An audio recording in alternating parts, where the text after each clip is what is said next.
Major Fed update. Gold and silver owners must watch this now. Something just shifted. Quietly, no headlines screaming, no panic on the surface. But beneath it all, the system is tightening in a way most people still don't see. The Federal Reserve isn't just reacting anymore. It's cornered. And when a central bank runs out of clean options, markets don't move gradually. They reprice. Suddenly. Gold is watching. Silver is already moving. And the real question isn't what the Fed will say next. It's what happens if they've already lost control. Because if that moment has arrived, then what most people think they own may not protect them at all, and what they've been ignoring might already be too late to catch. Welcome to Financial Crisis, explained. If this kind of thinking matters to you, then consider subscribing, not casually, but deliberately, like someone who understands that timing changes everything. And before we go further, take a moment, tell us in the comments, where are you watching this from? At first glance, the situation appears familiar, almost routine. The Federal Reserve speaks, markets react, analysts interpret, and within hours a narrative forms. Rates may rise, or pause, or eventually fall. Inflation is either cooling or proving stubborn. Growth is either slowing or resilient. To most participants, this cycle feels predictable, almost mechanical. But that assumption is precisely where the misreading begins. Because what the market believes it is watching is not the full picture. The dominant interpretation today is narrow. It reduces the Federal Reserve to a simple actor, adjusting interest rates in response to inflation data. Each policy meeting becomes a binary event, hike or hold, hawkish or dovish, and within that framework, investors position themselves accordingly. If rates are expected to fall, risk assets rise. If rates are expected to rise, liquidity tightens. It feels logical, structured, even rational. But beneath that surface logic, a more complex reality is unfolding. The Federal Reserve is no longer operating in an environment where decisions are purely discretionary. It is not freely choosing outcomes. Instead, it is navigating constraints, increasingly rigid ones. At the center of those constraints is debt. Not just domestic debt, but a global web of obligations that now requires constant stability to function. Sovereign debt levels have reached historic extremes. Refinancing cycles are becoming more sensitive to interest rate changes. Even small adjustments in yields now carry disproportionately large consequences. In such an environment, policy is no longer about optimization. It is about damage control. This is the first critical shift the market is failing to fully absorb, because when a central bank transitions from managing growth to preserving system stability, its priorities change. Rate decisions stop being proactive tools and become reactive necessities. And yet, most market participants continue to interpret these actions through an outdated lens. They watch for signals of strength or weakness when they should be asking a different question entirely. How much room does the system actually have left? Because the answer to that question changes everything. If the Federal Reserve raises rates too aggressively, it risks destabilizing debt markets. If it cuts too quickly, it risks undermining currency credibility. If it pauses, it risks allowing inflationary pressures to persist beneath the surface. Every path carries consequences, and none are clean. This is not a position of control, it is a position of constraint. And when institutions operate under constraint, their signals become harder to interpret and easier to misread. That misreading is now visible across asset classes. Investors continue to treat policy shifts as isolated events, rather than as symptoms of a larger structural tension. They respond to headlines, but overlook the underlying trajectory. Nowhere is this more evident than in how gold and silver are currently perceived. For years, these metals have been categorized in simple terms. Gold as a hedge, silver as a more volatile companion, assets to hold during uncertainty and rotate out of during stability. But that classification assumes something critical. It assumes the system itself remains fundamentally stable. And that assumption is no longer guaranteed. Because if the Federal Reserve is no longer fully steering outcomes, but instead reacting to systemic pressures, then the role of hard assets begins to change. They are no longer just defensive positions. They become indicators, signals of underlying stress. Gold reflects confidence in monetary credibility. Silver reflects pressure across both monetary and industrial systems. And yet, despite these evolving dynamics, a large portion of the market continues to treat both metals as secondary considerations. They remain focused on equities, on short-term yields, on immediate policy language. In doing so, they are watching the surface while the structure beneath begins to shift. This disconnect creates a dangerous gap, because markets do not reprice gradually when structural realities become undeniable. They reprice when perception catches up, often all at once. And by the time that adjustment becomes visible, positioning has already begun, quietly, steadily, without announcement. Which leads to a more uncomfortable realization: the most important changes in the current environment are not the ones being debated openly. They are the ones being absorbed silently, behind policy statements, behind market reactions, behind the illusion of normalcy.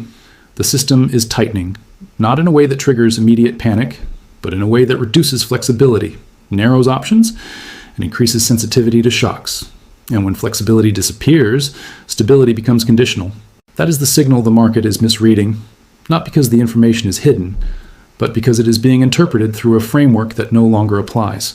The Federal Reserve has not lost relevance, but it has lost simplicity. And until that distinction is fully understood, most participants will continue to react rather than anticipate, which raises a critical question moving forward. If the signals themselves are being misunderstood, then what else is the market getting wrong? Nothing dramatic announces the shift. There is no single headline, no moment where the market collectively pauses and acknowledges what is happening. Instead, it unfolds quietly, through positioning, through allocation, through decisions that rarely make the front page. This is how real repricing begins, not with noise, but with movement beneath it. At the surface level, investors still appear focused on the same variables: interest rates, inflation data, central bank commentary. These inputs dominate financial media, shaping daily expectations and short-term trades. But beneath that surface, capital is behaving differently. It is no longer waiting for confirmation. It is repositioning in anticipation. This distinction matters because markets are often described as reactive, but in reality, the largest flows are rarely chasing events. They are front-running structural change, quietly building exposure before the narrative becomes obvious. And right now, the quiet repositioning is becoming visible in one specific area: hard assets. To understand why, the focus must shift away from nominal rates and towards something more subtle, but far more influential: real conditions. Not what the Federal Reserve says, but what the system actually feels. When real interest rates appear elevated, the assumption is straightforward. Holding non-yielding assets like gold or silver becomes less attractive. Capital should favor instruments that generate return. But this logic only holds in a stable system. In an environment where risk is contained, where debt is manageable, where liquidity is predictable, that is no longer the environment. Because even as nominal rates remain high, underlying pressures continue to build. Liquidity is becoming fragmented. Global capital flows are becoming less synchronized. Currency stability is being questioned, not loudly, but persistently. And in such an environment, yield is no longer the only consideration. Security begins to matter more than return. This is where the silent repricing begins, not because investors suddenly panic, but because they gradually adjust their definition of risk. Holding cash begins to carry uncertainty.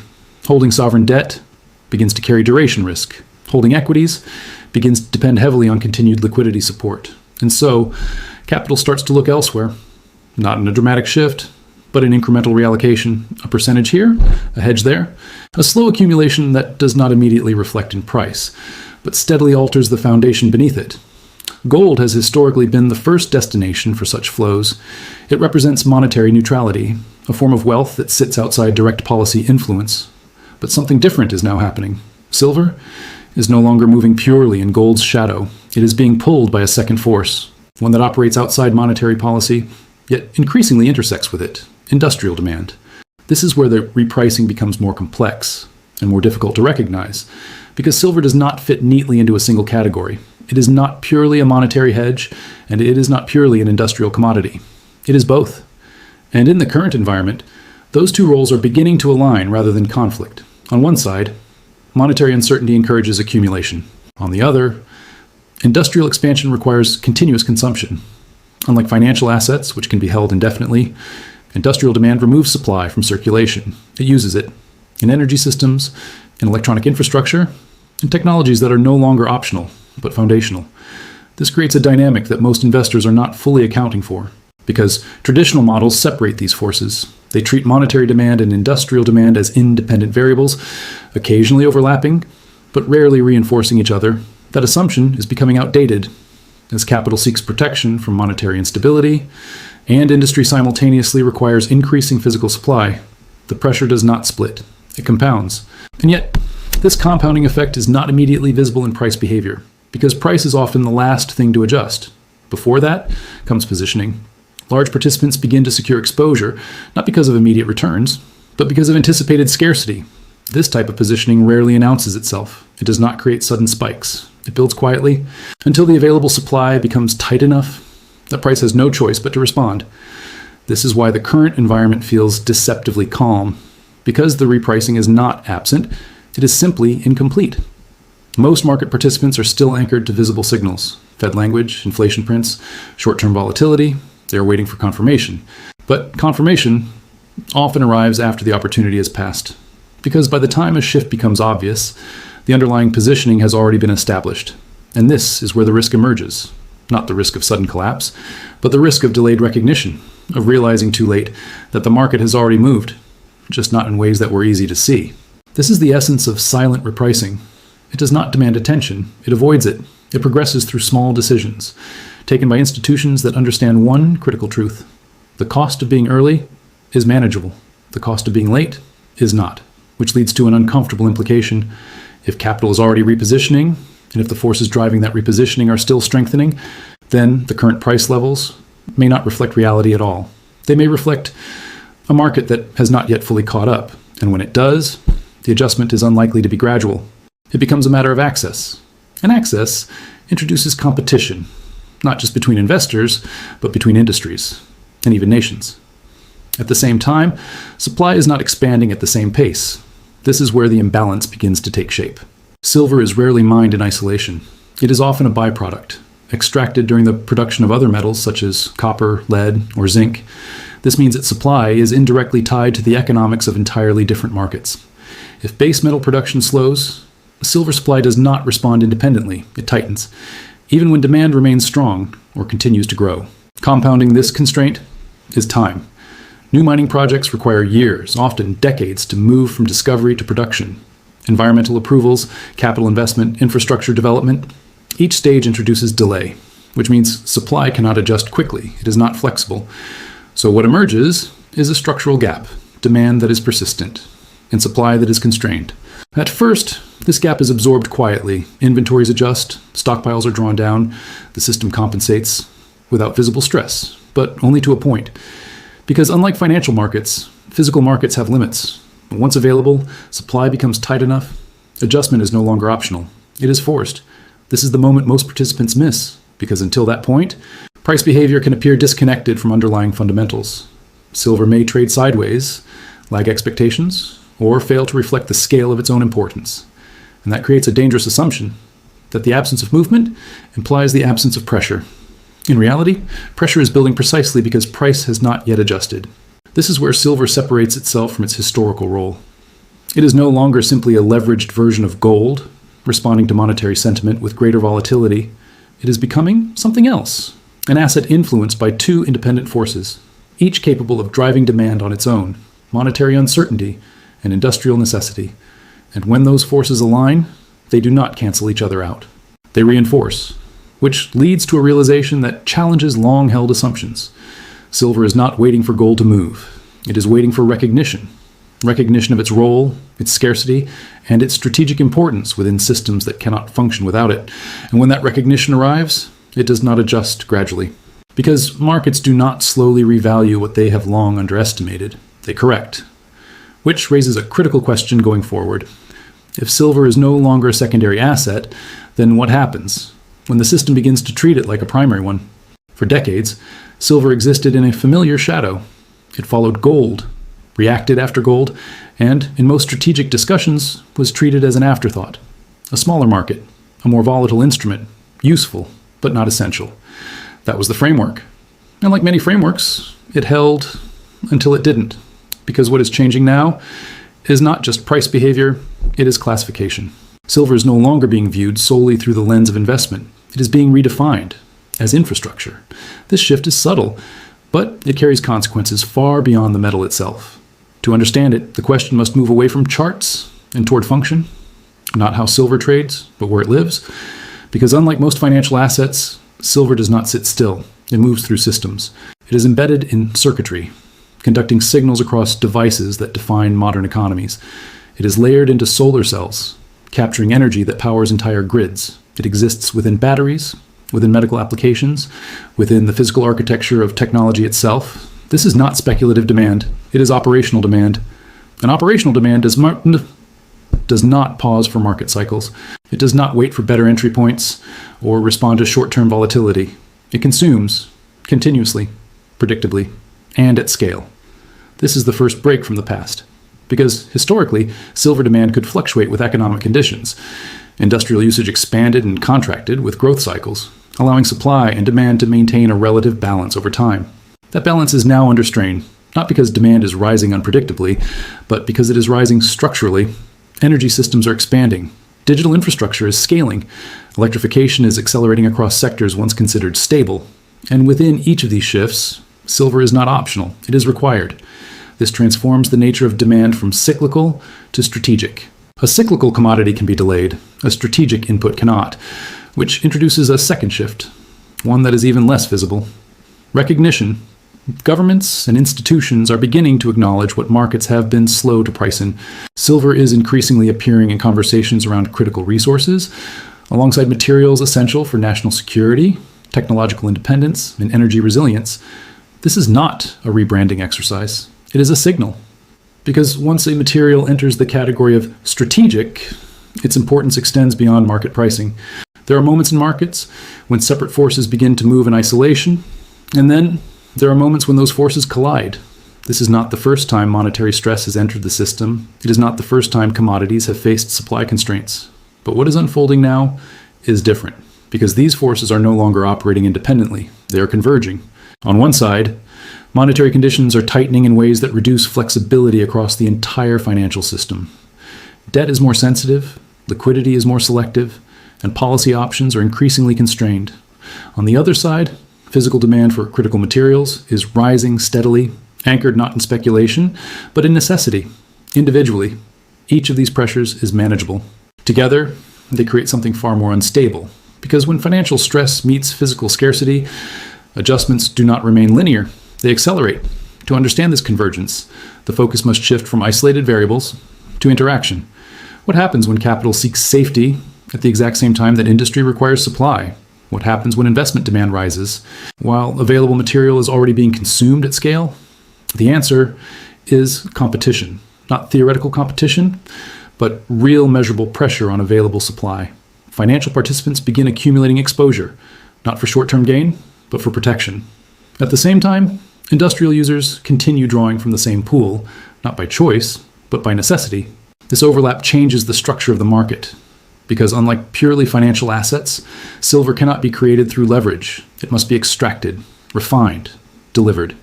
And when both financial and industrial demand increase simultaneously, there is no immediate mechanism to balance them. The system absorbs the pressure until it no longer can. This is where nonlinear behavior begins. Prices do not adjust smoothly because the underlying conditions are not smooth. They remain stable until a threshold is reached. And then they move quickly. This is not volatility in the traditional sense. It is repricing, a delayed recognition of constraints that were always present, but not fully acknowledged. At the same time, another layer of complexity is emerging. Institutional positioning. Large entities, funds, institutions, strategic allocators do not operate on short-term narratives. They position based on long-term asymmetry, where potential outcomes are not evenly distributed. And in the current environment, that asymmetry is becoming clearer. The downside of early positioning for me is limited. Capital may remain inactive, returns may lag, but the downside of late positioning is exposure to a market that is already adjusted. This creates an incentive to move before confirmation, quietly, gradually, without signaling intent, which is why the most important shifts often occur without immediate visibility. By the time broader participation begins, the structural positioning is already in place. This is where the convergence becomes critical, because once both monetary and industrial pressures reach a certain intensity, the window for gradual adjustment closes. Markets no longer wait. They respond. And when they do not ask whether participants are ready. They reflect reality. This introduces a final, uncomfortable consideration. Most participants are still evaluating silver through outdated frameworks. They separate monetary policy from industrial demand. They analyze price through short-term indicators. They wait for signals that confirm what has already happened. But convergence does not provide clear signals in advance. It builds quietly until the system itself forces recognition. And at that point, pricing is no longer negotiable. It is determined.